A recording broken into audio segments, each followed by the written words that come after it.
Die fat or get tough. It's a no-nonsense message from our next guest. Steve Siebold's own weight loss experience inspired him to write this book, which details how to change the way you think to change the way you live and eat.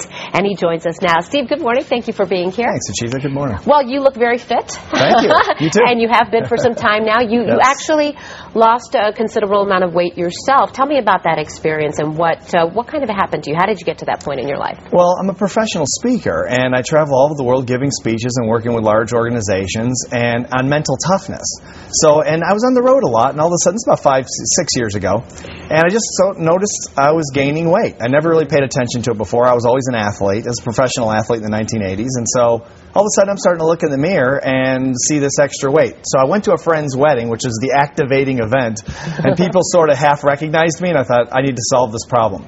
So I did, and I became very fascinated with this whole weight loss process. How did you do it? Well, what I did is I just made a decision. That's really what I did. I mean, I went on a low-carb diet, but the diet, what I found was the diet really is the least important part, as long as it's a good diet. Yeah. And then I went just a regular exercise program at a health club, nothing spectacular. But the biggest thing was I made a decision, and then I stuck to it. And that's what you basically emphasize over and over and over again in this book, is that it's a decision. It is a choice. Right. And it is a mindset.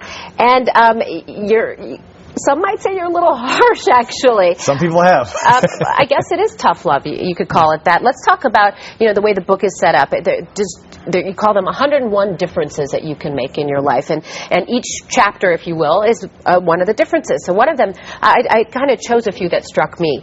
Fat people are afraid of being fat. Fit people aren't afraid of anything.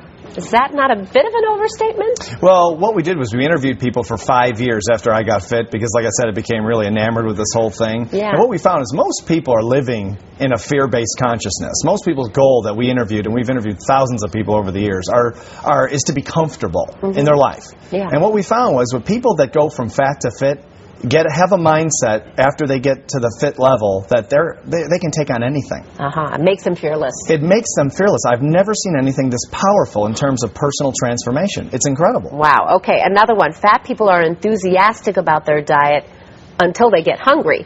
Fit people are enthusiastic about being hungry. I mean, I kind of consider myself pseudo-fit, and I'm never happy about being hungry. Well, you seem very fit. No, so. But yeah, I don't think of myself as being enthusiastic about being hungry. What does that mean? Right. Well, I think when we interviewed fit people, what they said was, when I get hungry, I know it's working, and I know what how I'm going to feel, and their stomachs are flat, and they've got the abs, or they've got what they want, and they're feeling great. Their clothes are loose on them. Everyone in the world is saying, God, you look great. You look fantastic. What have you done? And so they get excited about it because they start to connect hunger with pleasure.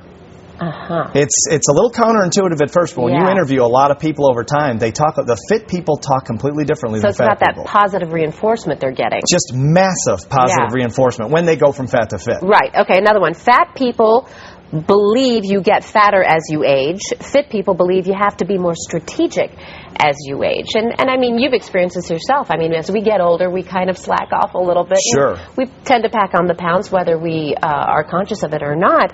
But you say that if you are strategic about it, that it won't happen. Right. Well, obviously, physically, it gets tougher as we age. We know that's a fact. Yeah. But fat people use it as an excuse. And I did the same thing. So I'm not speaking from an ivory tower, honestly. Yeah.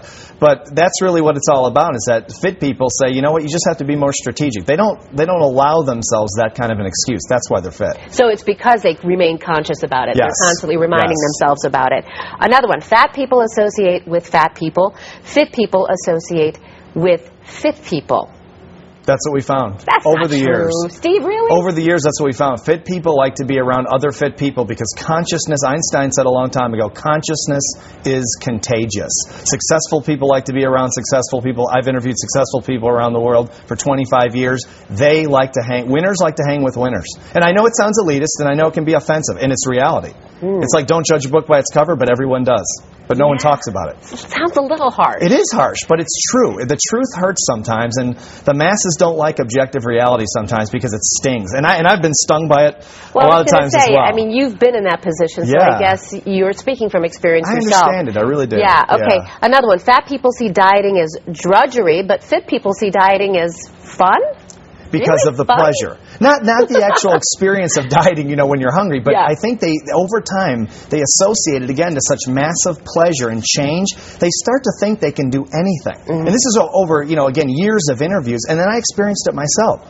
I mean, a lot of people are losing this battle. You know what I'm saying? I mean, they're losing, and when you win it, all of a sudden you start thinking, well, if I can do this, I can do anything. Yeah. And they're right, they can. I mean, just to hear the passion and the conviction with which you speak, I mean, it's definitely contagious.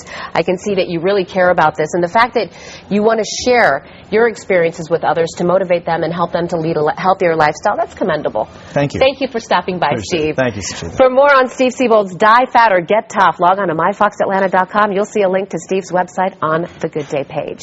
Your time is